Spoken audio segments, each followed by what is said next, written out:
welcome back to the T-Shell Show. I am your host, Torrance Marshall, and I am very, very, very, very, very happy to be back. Seriously.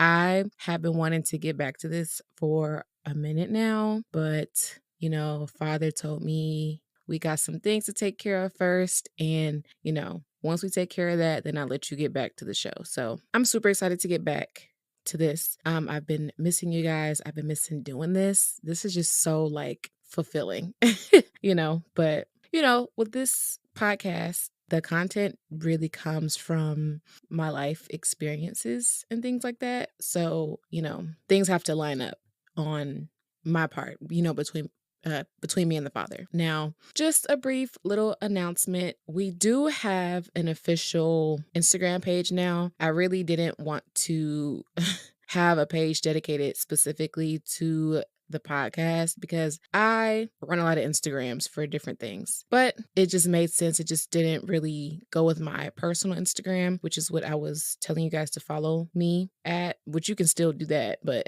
we have an official Instagram for the podcast.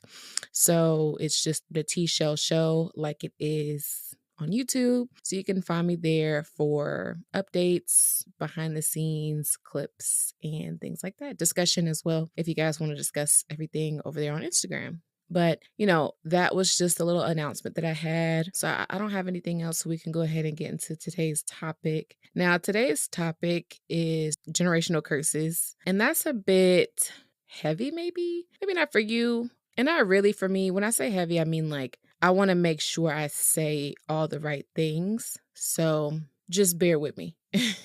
But anyway, so what are generational curses? We talk about them a lot in the faith. I think we talk about them a lot in the world. Everyone is aware of generational curses, and people in their own strength are oftentimes trying to break them. Which sometimes I guess they can in some ways. Maybe they're the first person to go to college and graduate. They view that as a curse broken. And, kudos to people for doing better than what they come from. There's nothing wrong with that. But generational curses go so much deeper, as a lot of us know as believers. And this is a topic I've heard preached on a lot, taught about a lot, but I've often just heard it talked about.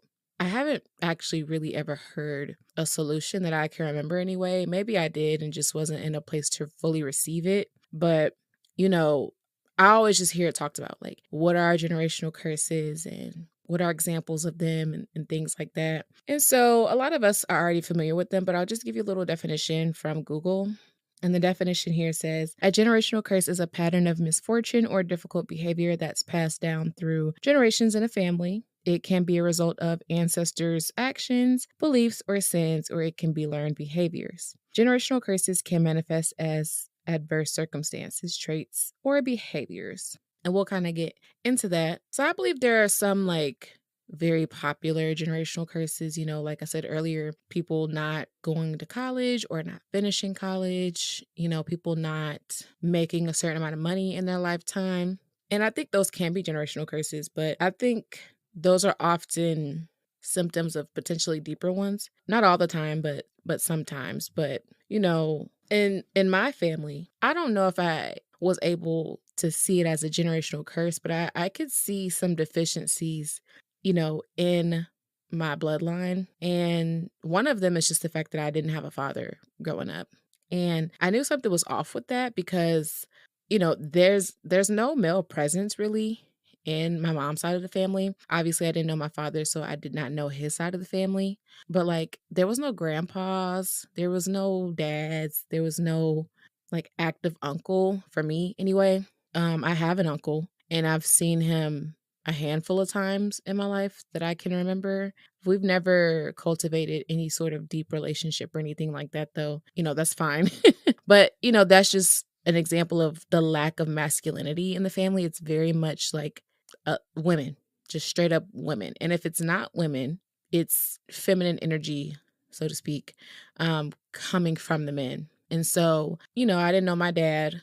My mother didn't know her dad.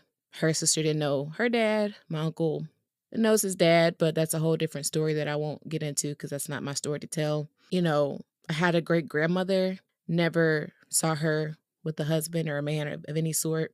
I learned later that there was one, but he ended up leaving the family for his own reasoning. And, my grandma has a brother, so he's my uncle as well. But again, I've never really spent much time with them or anything like that.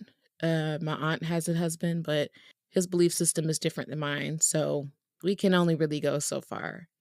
But again, that's not somebody that I've known all my life. So, lack of masculinity is a big thing in my family. And even the men that are around, they're just off. They're just not strong men of the Lord, you know? So that's something I've dealt with growing up. And there's other sins as well. But growing up, I saw that and I was like, why is it that none of us know our dad? Or one thing that is really rampant in my family is like passive aggression. Just if people are upset about something, they don't speak about it, but something's upset with them. They're huffing and puffing, walking around looking crazy, silent treatment and stuff like that. But you ask them what's wrong. Oh, nothing's wrong. Like that's really rampant. Primarily like with my mother and my grandmother. And, I used to operate like that as well as severe. But I've definitely had my moody streaks for sure growing up. And so some generational curses I was aware of before I was saved, and some of them I wasn't aware of until after I was saved because God had to reveal these things to me. But the one big one that I was aware of was my earthly family really struggles with sexual immorality and perverse sexual appetites and things like that. And that's something I did not want to deal with. Like that's not something I wanted to deal with as a parent. And so when I say that, I don't know the experiences of anybody before like me and my siblings, but I know well enough that what they did, we can see the fruit of it. I'll put it like that. But, especially the men, we just don't have it. Like, okay, so my brothers, right, are, as far as I know, are either fully in the alphabet community or I know that they've had dealings with people in that community, right? And so that's something I know is a curse passed down because my great grandfather, when he left the family, he left because he was a part of the alphabet people. So I was able to discern there's a strong attack on men in this family. And, the women in the family just operate in witchcraft, whether they know it or not. That's just what they do. That's what I used to do as well before I got saved. And so I decided, like, as a teenager, I didn't want to have kids. I didn't want to have kids because, and again, this is before I got saved. Like, I don't want to deal with this. I don't want to risk this. I don't want to risk having a household as chaotic as mine was growing up. And what's so frustrating about being like the curse breaker? I didn't know that's what I was before, but I just knew something was different about me. Like I was able to see things differently. I understood things from a deeper perspective, deeper than anyone else. Like I would tell my parents certain things, they would just brush it off because it's not that deep or whatever, all that, which is really just discernment. God has given me a certain spiritual vision, and I used to try to hide that part of me, but now I fully embrace it. But being the curse breaker, being the one that's chosen by the Father to do something at a later date, it can be a bit difficult because nobody else can see the things that you see. They only see it when that thing has matured. And when I'm talking about things, I'm talking about like demonic seeds, right? And so not too long ago, I spoke to my stepdad, probably like 2 years ago. And, he told me something that I already knew.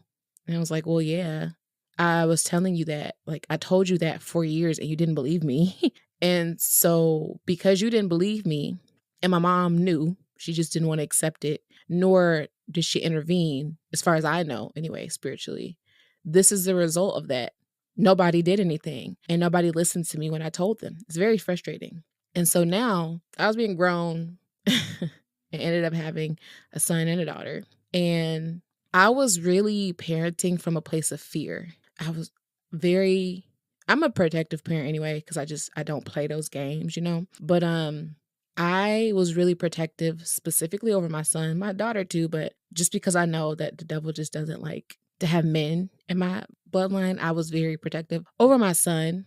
And I just really parented with a place of fear. So any little thing, like, I was just super on him about. Not really on him, but like I just continually came to God with the same prayers over and over and over and over again. And when I've heard generational curses being taught, they do say, fast and pray to break it, and all that. And I ain't gonna say I fast and prayed to break it, but I definitely prayed a lot. And in some seasons, I gave it more attention than others. But overall, it was a continual prayer that I prayed often. And it wasn't until recently that I got a deeper understanding of how God views that, right? And so I was praying and praying and I didn't get any answer or anything like that. And I kind of got a bit frustrated because I'm like, I'm praying, but I don't know if like I'm not I don't know. I don't know. And so the Lord called me to him for a couple days, right? Or a few days. And at this time he was placing a lot of things on me to pray about, like, daughter, we have to break these things, but these are not things that you could just pray off. You gotta like fast and pray, right? And so it's a laundry list. Okay, a laundry list of things, but generational curses was one of them. And going back to what I said earlier about people trying to break curses in their own strength, I did the same thing, right? So I haven't made the right decisions really ever, right? But I did the best I could with what I had with where I was. And so, when I brought my children into this world, me and their father was not married.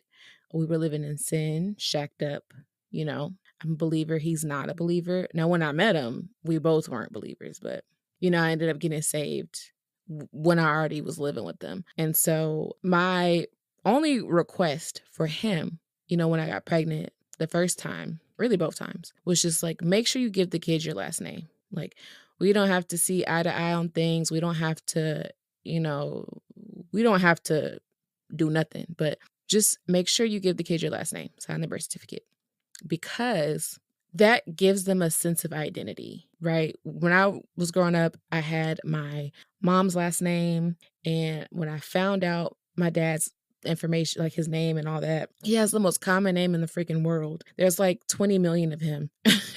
So that wasn't really any help. But I feel like if I would have had his last name growing up, I would have felt kept in a way. Even though he wasn't there, I would have felt like he made some sort of commitment to me to make me his with his last name, probably the same feeling people, women feel when they take on their husband's last name, similar to that. And so I was like, just give them your last name. And he honored my request both times, thankfully. And, both of my children know their father. That's something I couldn't say for myself growing up. And that's something that a lot of my family couldn't say either.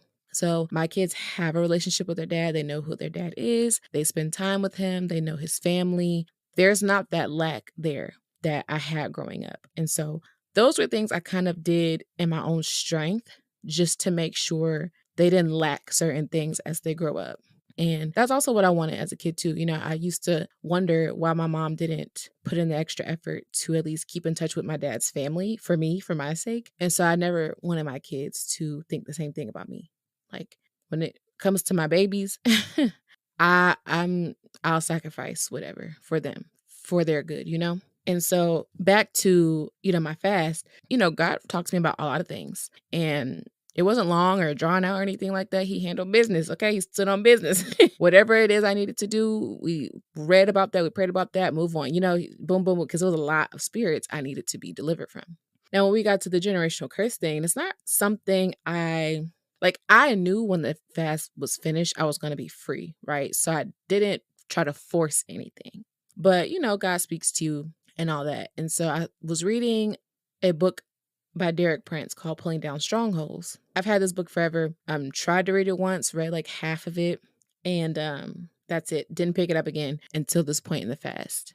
And so I'm reading it. I'm like, okay, cool. The first half of the book, I remember, cool, it's talking about warfare and all that. And then the second half of the book, he's talking about just, your posture in God, how to fight in God, and how, just all of those things. And so I'm like, okay, cool. Then we get to the last chapter. I believe it's the last chapter. And before this last chapter, Derek Prince is talking about high places and how sometimes we try to worship God in ways that he did not approve of. And it's not to say he doesn't necessarily approve of your worship, but it's not what he wants.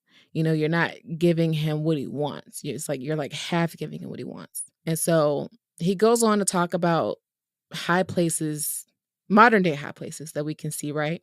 And so he tied it in with the Old Testament. You just got to read it because I'm butchering this, but just go read it and it'll make sense, right? It's a very short read. You can read it in like an hour probably.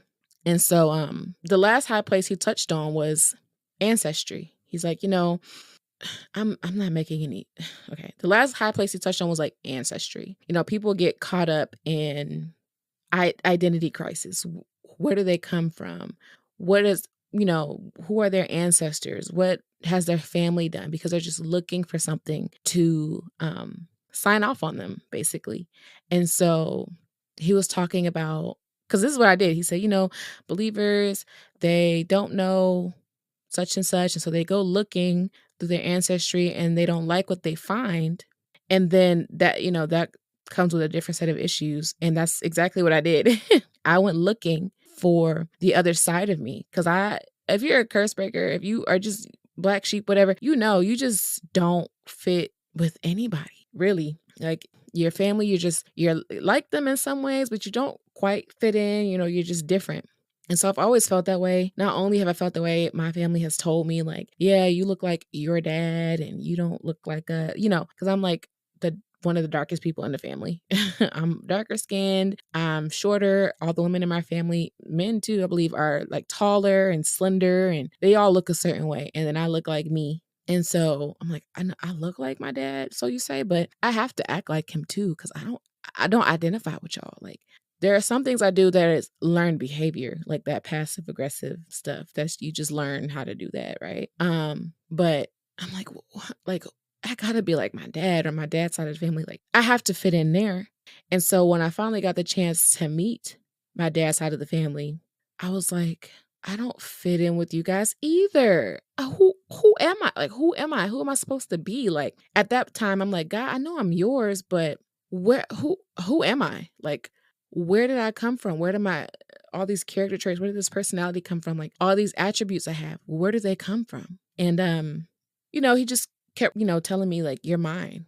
I made you how I wanted to make you. These things are a reflection of me. And that absolutely cured my identity crisis. I just identified with Christ. But not every believer does that, at least not immediately, right? And so what Derek Prince was talking about was, if you need to look towards an earthly father, look towards Abraham, because once you're ingrained and engrafted into the brotherhood, right, the body of Christ, you have a new family. You're under a new bloodline. All that other earthly biological stuff doesn't append to you anymore. And so when I read that, I was like, that sounds too good to be true. And this is something I thought that was going to take a lot of work to break off of me. Granted, I sacrificed myself to the Lord, through fasting. I sacrificed my flesh to the Lord through fasting. And so he did the spiritual stuff, but he has to speak to you about a thing. He has to change your mindset. He has to get your mind to come into alignment with his, your vision to come into alignment with his. And so I read that. He goes into more depth and all that,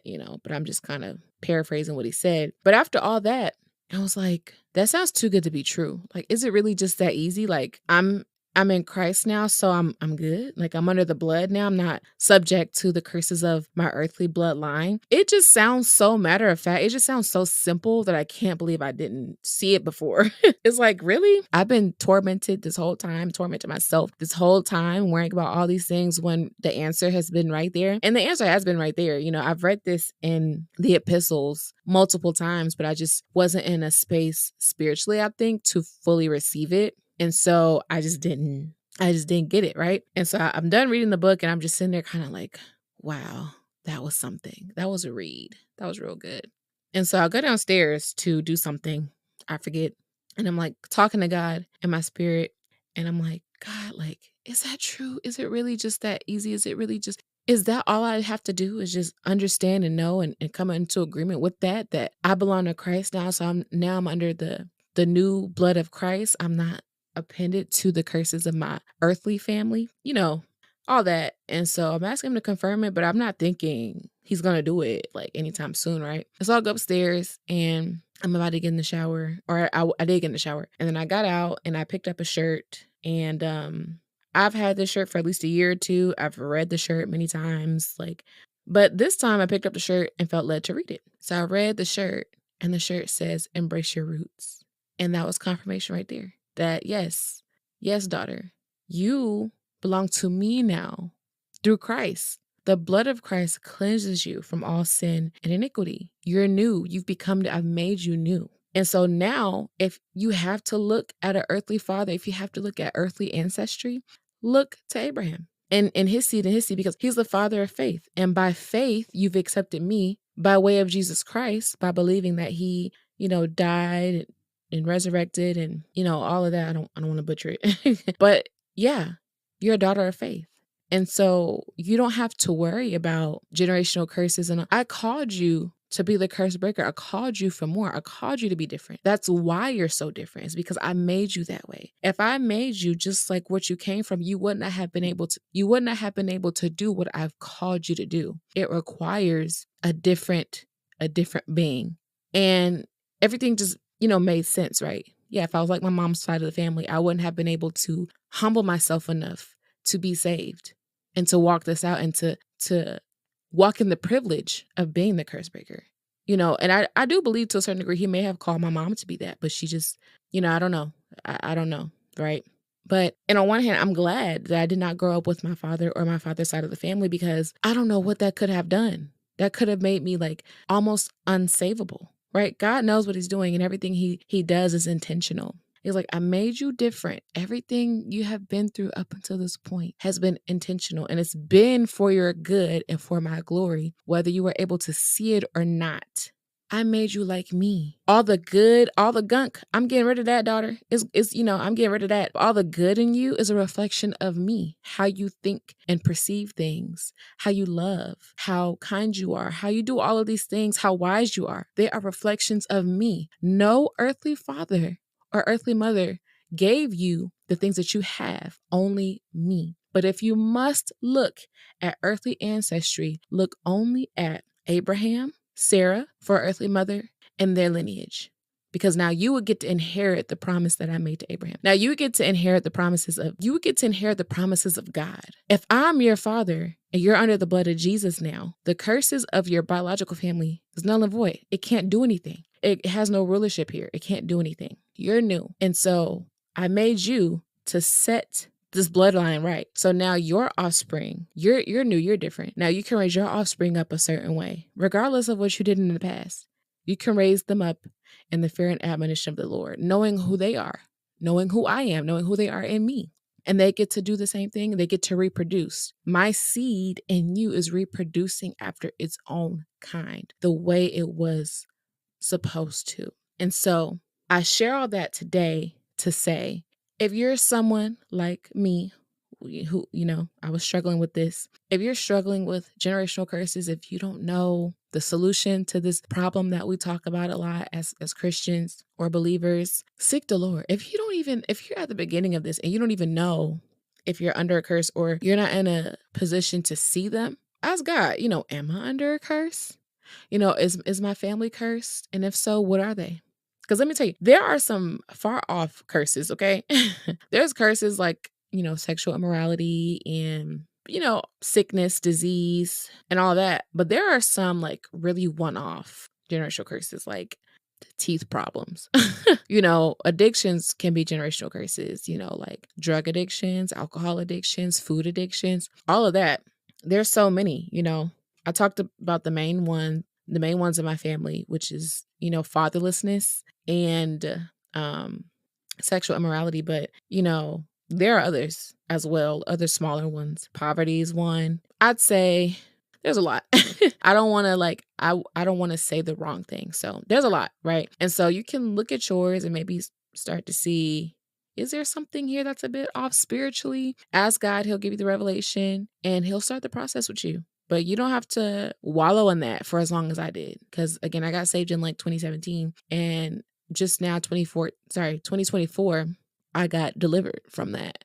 And me accepting my deliverance, like I had to accept my newness, my new identity, who I am in Christ. I had to accept that, right? I had to come into agreement with the Father, who the Father says that I am. And this family that I'm a part of, like in heaven, you're going to see Abraham, Sarah, David, you're going to see all them. And those are people you do fit in with, even if you are all different.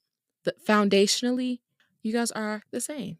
And so you don't have to feel weird and, all these things. No, we are all believers. We all love Jesus, And so that's a family that you can feel a part of. And you can feel that as well down here in the body. There are different personalities and things still. Sometimes, in the faith, I still struggle not to really make friends, but I think I just thought that all believers were just automatically supposed to be friends because we're all believers, and it doesn't work like that. So I'm just learning how to navigate genuine friendship in this. Of course, you love everyone with the love of Christ, where there's no hate, jealousy, or none of that here. Shouldn't be anyway. But when it comes to deeper friendship and relationship with other believers, you are not going to be tight buddy with everyone. It's just not. We're all different people, right? But foundationally, we love Jesus, and that's the most important thing. And so be encouraged that if you're dealing with generational curses, if you see them, want to see them, whatever the case may be, take it to God, and he will speak with you, and he will deal with those things with you. And he may not have you fast for it. He might just say, hey, just pray and I'll break it off.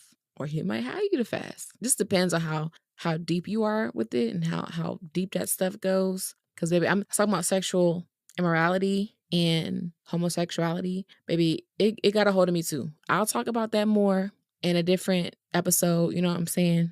I wouldn't say we'll talk about all that in a different episode, but yeah, it was bad. So you can be free. You can be set free. Just continue to seek God and don't stray away from him or anything like that. And he'll take care of you. And so with that, I will conclude today's show. I want to thank you guys for watching, listening, subscribing, following me, rating me, all of that. Thank you. And again, I did say earlier that we have a new Instagram, so make sure you check me out over there, the T-Shell Show on Instagram. Again, you'll see some behind the scenes, maybe working on that, clips, discussion, all of that, all things the podcast will be over there. But if you're on YouTube, I'd communicate with you guys in the community tab as well. But also, if you just want to listen to this in your car or something like that, you can find me on Spotify, SoundCloud, actually not SoundCloud, Spotify, Amazon Music, Apple Music, and all of those streaming platforms. You can find me over there. And you can also follow me personally on my Instagram at Torrance Marshall. All of these socials will be down in the description box below. But yeah, without further ado, I will let you guys enjoy the rest of your Wednesday or whenever you're listening to this. And without further ado, I'll see you in the next one. Bye.